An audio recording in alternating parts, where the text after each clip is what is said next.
Tiga jenis pattern yang paling mudah untuk kita entry. Let's go. Kita tengok sama-sama. Jangan lupa tekan button follow. Okay. So, dekat sini aku dah marking siap dah dekat aku punya chart ni. So, korang boleh nampak ini adalah downtrend dan ini adalah uptrend. So, downtrend dan juga uptrend. Sesuatu benda yang berbeza. So, sekarang kau nampak price tengah buat penurunan. So, macam mana kita nak entry di dalam keadaan price tengah buat penurunan? Yang pertama, kau nampak ni. Daripada sini ada support. So, price buat kenaikan. Kemudian dia turun balik. Dia dah buat pecahan. Iaitu breakout daripada zone support. Ini adalah support. Kemudian price naik semula after breakout. Contoh dia dah turun, dia dah break zone support ni, and then dia masuk balik dalam zone ni. Kau boleh tengok dia masuk balik dalam zone ni, kita boleh entry sell. So bila kita entry sell, price buat penurunan lagi. Sama ada kita nak take profit ataupun tak, atas diri kita sendiri. Kita entry lagi untuk layer yang kedua. Price buat penurunan lagi. So sama je.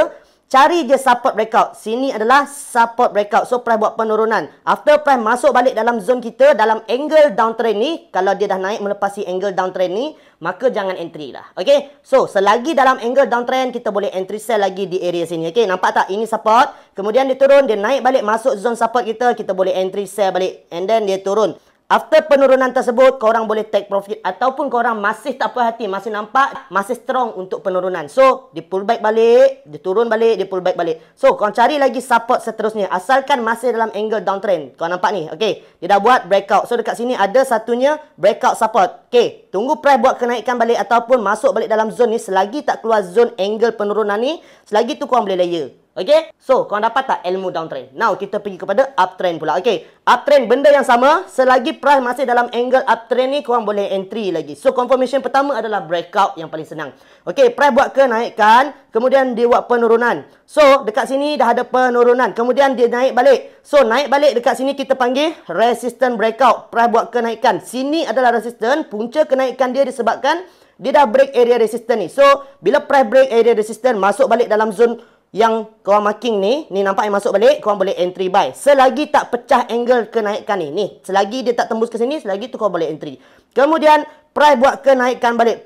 Bila buat kenaikan balik, korang tunggu lagi dekat angle resistance yang sama. Korang cari RBS lagi, iaitu resistance breakout. So, korang alihkan lagi naik atas. So, dekat mana RBS? Tadi kita entry dekat sini, resistance. Kemudian dia break. Betul? Kemudian dia datang balik di area resistance, kita boleh entry lagi di dalam angle uptrend. Selagi price ni tak tembus bawah. Contoh, price ni dah naik, turun, nampak tak dia dah buat pecahan di atas angle time frame H1. Dia dah buat pecahan. So, kalau dah buat pecahan macam ni, price buat kenaikan after masuk balik dalam zone ataupun di luar zone, korang boleh entry balik. Melainkan price tu break area support. Contoh, daripada sini dia break area support di time frame yang besar. Ni support. Kemudian dia turun break, maka tak valid lah untuk kita entry. So, dua teknik yang paling mudah. Downtrend dan juga uptrend. Now, kita akan cari sideway. Sideway senang saja, korang just perlu guna horizontal line yang melintang. Okay, korang ambil horizontal line yang melintang ni. And then, korang cari support yang paling rendah dan juga resistance yang paling tinggi. Okay, so kat sini korang nampak tak? Support yang paling rendah, resistance yang paling tinggi. Kemudian, korang tunggu kat sini, price buat kenaikan, turun. Naik, turun, naik, turun. So, selagi price tak tembus bawah ataupun tak tembus atas, maka korang boleh entry lagi untuk buy ataupun sell. So, macam ni price buat kenaikan. Kemudian dia jadi resistance turun. Korang boleh buy kat sini, dia naik ke atas. Selagi tak tembus zone kuning ni, korang boleh take profit dulu. Turun balik, korang boleh sell kat sini. Dia turun balik, selagi tak tembus zone bawah, korang boleh take profit sell selagi tak pecah. Kemudian korang buy balik, dia naik balik. Selagi tak pecah, dia tak break resistance ni, maka korang boleh take profit, dia akan buat penurunan. Contoh, dia buat penurunan.